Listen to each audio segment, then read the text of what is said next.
وہ کہنے لگا پہلی بار ایسے ہوتا ہے۔ پھر مجھے اپنے ساتھ لگائے بیڈ پہ لے آیا۔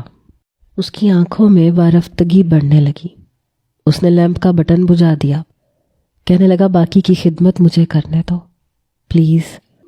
یہ کہتے ہوئے بے خودی میں آگے بڑھتا چلا گیا۔ میں اسے بہت ان رومانٹک سمجھتی رہی، لیکن وہ اتنا بھی ان رومانٹک نہیں تھا۔ بہرحال اس کے بعد وہ وہی سب کچھ کہہ رہا تھا جو میں سننا چاہتی تھی۔ وہ اپنی محبت کا اظہار بھی کر رہا تھا۔ صبح جب میری آنکھ کھلی تو میں اس کے پہلو میں لگی ہوئی تھی۔ مجھے اپنے ساتھ لگائے وہ گہری نیند میں سو رہا تھا۔ میں ذرا سا کسمس آئی تو اس نے آنکھیں کھولی۔ کمرے میں روشنی پھیل چکی تھی۔ کہنے لگا ایک تو یہ صبح بہت جلدی ہو جاتی ہے۔ اس نے اپنا ہاتھ مجھ سے ہٹایا، سامنے لگی گھڑی کی طرف دیکھا، 8 بج رہے تھے۔ کہنے لگا حالا پلیز پردے برابر کر دو اور واپس میرے پاس آ جاؤ، ابھی ناشتے میں 2 گھنٹے باقی ہیں۔ رات کو تم بہت نروس تھی، اس لیے تم سے باتیں کرنے کا موقع ہی نہیں ملا، لیکن اب تم کچھ بہتر لگ رہی ہو۔ میں نے کہا ایکچولی رات ہماری پہلی ملاقات تھی۔ اگر آپ نے منگنی کے بعد مجھ سے بات چیت کی ہوتی تو شاید میں اتنی نروس نہ ہوتی۔ میں نے کمرے کے پردے کھڑکیوں کے سامنے کیے۔ کمرے میں کچھ اندھیرا سا ہو گیا۔ پھر میں داؤد کے پاس آ گئی۔ اس نے میری کلائی پکڑ کے مجھے اپنے پہلو میں لٹایا۔ کہنے لگا اگر میں تم سے بات کرنے کے لیے کہتا تو کیا تم مجھ سے بات کر لیتی؟ جبکہ تم یہ بھی جانتی ہو کہ منگنی جیسے رشتے کی کوئی حیثیت نہیں ہوتی۔ اور پھر میں تم سے کیا بات کرتا؟ تم میری شرعی طور پہ کچھ بھی نہیں لگتی تھی، اور منگنی کے نام پہ جو بے حیائی لڑکے لڑکیاں ٹیلی فون پہ کرتے ہیں مجھے اس سے سخت چڑ ہے۔ ہاں اب تم میری بیوی ہو، اب میں تم سے کچھ بھی کہہ سکتا ہوں۔ اور رہ گئی رات کو تمہاری ہچکچاہٹ، تو مجھے وہ بہت اچھی لگی تھی۔ بیوی کو پہلی رات یوں ہی ہونا چاہیے۔ اب وہ میری طرف دیکھ کر بات کر رہا تھا۔ میں نے کہا لیکن میں آپ کی بات سے اتفاق نہیں رکھتی۔ شادی سے پہلے کچھ تو بے تکلفی ہونی چاہیے۔ اب آرزو اور احتشام بھائی کو دیکھ لیں، منگنی کے بعد دونوں آپس میں گھنٹوں باتیں کرتے تھے، اس لیے انہوں نے اپنی شادی بھی خوب انجوائے کی۔ لیکن آپ کے ایسے مزاج کی وجہ سے مجھے بالکل بھی مزہ نہیں آیا تھا۔ میرا یہ کہنا مجھے یوں بھاری پڑے گا میں سوچ بھی نہیں سکتی تھی، کیونکہ داؤد کے چہرے کے زاویے بگڑے تھے۔ وہ کہنے لگا مجھے ایسا چھچھورا پن بالکل پسند نہیں، پتہ نہیں ایسی بے شرمیاں لوگ کیسے کر لیتے ہیں۔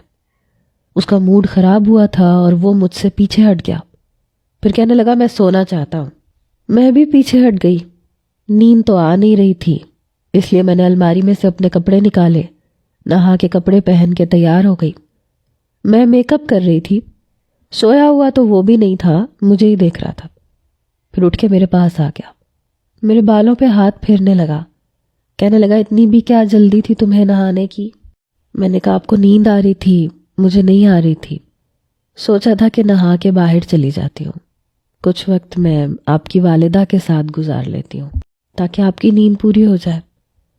اس نے مجھے کھڑا کیا، دونوں ہاتھ میری کمر میں حائل کر لیا۔ وہ کہنے لگا ہو سکتا ہے میرا موڈ بن جاتا، تم نے جان بوجھ کے جان چھڑائی ہے۔ اس کی بات پہ میں نظریں چرا رہی تھی۔ اس نے میرے ماتھے پہ بوسہ دیا۔ کہنے لگا اچھا ایسے کرو، میرے بھی کپڑے نکال دو، نیند تو مجھے بھی نہیں آ رہی، کچھ دیر اماں کے پاس بیٹھ کے باتیں کرتے ہیں۔ میں نے اس کے ہاتھ اپنی کمر سے پیچھے کیے اور الماری میں سے اس کے کپڑے نکال کے رکھ دیے۔ خود میں سر پہ دوپٹہ پہنے باہر جا چکی تھی۔ میری سانس اٹھ چکی تھی اور ملازمین سے کہہ کے ناشتہ بنوا رہی تھی۔ مجھے دیکھا تو مسکراتے ہوئے میرے پاس آ گئی۔ وہ کہنے لگی ارے اتنی جلدی تم اٹھ گئی؟ پھر میرا ماتھا چوما، دعائیں دیں۔ کہنے لگی داؤد نہیں اٹھا؟ میں نے کہا تیار ہو رہے ہیں، آ رہے ہیں۔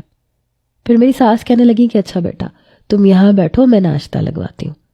وہ ملازمین سے ناشتہ تیار کروانے کے لیے کچن میں چلی گئی۔ میں اکیلی بیٹھی رہی۔ کچھ دیر بعد داؤد بھی آ گیا اور میرے ساتھ بیٹھ گیا۔ جب میری ساس آئیں تو ہلکی پھلکی باتوں کے دوران ہی ناشتہ کیا گیا۔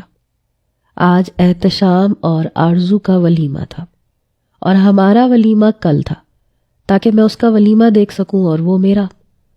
میری ساس مجھے کہنے لگی تم ولیمے پہ کیا پہنو گی رات کو؟ میں نے کہا میں بلیک کلر کی ساڑی پہنوں گی۔ چلو بہت اچھے سے تیار ہونا.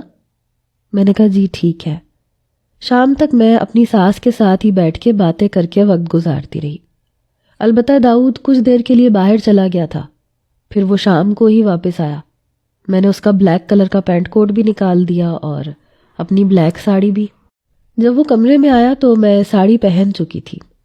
میری ساڑی کا بلاؤز کچھ اونچا تھا جس سے تھوڑا سا پیٹ نظر آتا تھا، اور کمر بھی، اور اس کا گلا بھی آگے پیچھے سے گہرا تھا. میں ساڑی پہن چکی تھی، بال کھلے ہوئے تھے. میں میک اپ کر رہی تھی جب وہ کمرے میں داخل ہوا. جیسی اس کی نظر مجھ پہ پڑی تو مسکراہٹ میرے چہرے پہ سج گئی. کیا وہ میری تعریف کرے گا